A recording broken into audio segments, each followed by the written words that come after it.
अच्छा बेटा, यहाँ बैठ। मैंने अभी अभी श्री कृष्ण को खिचड़ी का भोग लगाया है। ले खिचड़ी खा बेटा। पसंद आई खिचड़ी तुझे? और दूं? बस माँ, पूरा पेट भर गया, आनंद आ गया तुम्हारे हाथ की खिचड़ी खाकर। माँ, क्या मैं ये स्वादिष्ट खिचड़ी कल भी खाने आ सकता हूँ? कल ही क्यों बेटा, तू रोज मेरे पास खिचड़ी खाने आ जाया कर।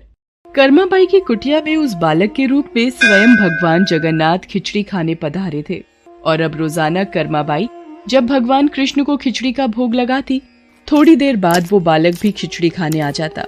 एक दिन कर्माबाई, भगवान को बिना स्नान किए भोग लगाना अच्छी बात नहीं। तुम रोजाना सुबह पहले स्नान आदि क्रियाएं करके विधि विधान से पूजा करके ही भगवान कृष्ण का भोग बनाया करो। ठीक है बाबा, अब मैं स्नान करके ही प्रभु का भोग बनाया करूंगी। साधु की बात मानकर कर्माबाई अगले दिन से स्नान करके पूजा के पश्चात भोग तैयार करती। इस कार्य में उन्हें बहुत देर हो जाती थी, पर वो बालक तो अपने समय पर ही खिचड़ी खाने आ जाता था। माँ, खिचड़ी दो ना, जल्दी दो, मुझे बहुत भूख लगी है माँ। थोड़ी देर रुक बेटा, अभी देती हूँ।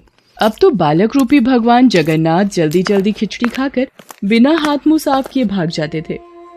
उन्हीं दिनों मंदिर के पुजारी, जो काफी समय से मंदिर में सेवा कर रहे थे, ये जगन्नाथ भगवान के मुख पर खिचड़ी कैसे? मंदिर में तो काफी दिनों से खिचड़ी का भोग नहीं लगा, फिर ये भगवान के मुख पर खिचड़ी कैसे? हे प्रभु, ये कैसी लीला है आपकी? भगवान जगन्नाथ पुजारी के सपने में आते हैं। मेरी भक्त कर्माबाई, जो जगन्नाथपुरी में ही रहती है, वो बहुत ही प्रेम भाव से सुबह उठकर बाजरे की खिचड़ी का भोग लगाती है। मैं रोजाना सुबह जल्दी उठकर कर्माबाई की खिचड़ी खाने जाता हूँ। मुझे कर्माबाई के हाथ की खिचड़ी बहुत पसंद है। पर एक साधु ने उसके पास आकर सुबह स्नान और पूजा के बाद विधि विधान से भोग लगाने का बोल दिया है। अब कर्माबाई स्नान और पूजा के बाद भोग लगाकर मुझे खिचड़ी देती हैं। इन सब कार्यों में बहुत देर लग जाती है। मुझे बहुत तेज भूख लगती है। भक्तगण मेरा इंतजार कर रहे होते हैं, इसलिए जल्दी जल्दी खिचड़ी खाकर मैं बिना मुंह हाथ धोए वापस लौट आता हूँ। भगवान जगन्नाथ की अद्भुत बातों को स्वप्न में सुनकर पुरोहित जी हर जगह उस साधु की खोज करवाते हैं और उसे बुलाकर सारी बात बताते हैं। साधु घबरा जाता है और कर्माबाई के पास जाता है। कर्माबाई, तुम श्री कृष्ण भगवान की परम प्रिय भक्त हो। तुम्हारे लिए किसी नियम नीति की कोई आवश्यकता नहीं। तुम अपने अनूठे प्रेम से जिस प्रकार सुबह जल्दी उठकर भोजन बनाती थीं, वैसे ही बनाकर भगवान का भोग लगाया करो। ठीक है साधु बाबा, अब मैं पहले की तरह ही सुबह जल्दी भोग बनाया करूंगी। अब कर्माबाई फिर से पहले की तरह भगवान कृष्ण को भोग लगाकर उस बालक को बड़े प्रेम पूर्वक खिचड़ी खाने को देती थी। ये क्रम कई वर्षों तक चला और एक दिन कर्माबाई परलोक सिधार गई। हे प्रभु, हमसे कोई भूल हो गई क्या?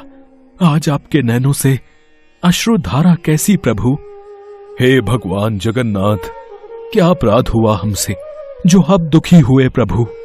उसी रात भगवान जगन्नाथ राजा और पुजारी के स्वप्न में आते हैं और बताते हैं कि उनकी भक्त कर्माबाई इस लोक से विदा होकर भगवान में विलीन हो गई हैं।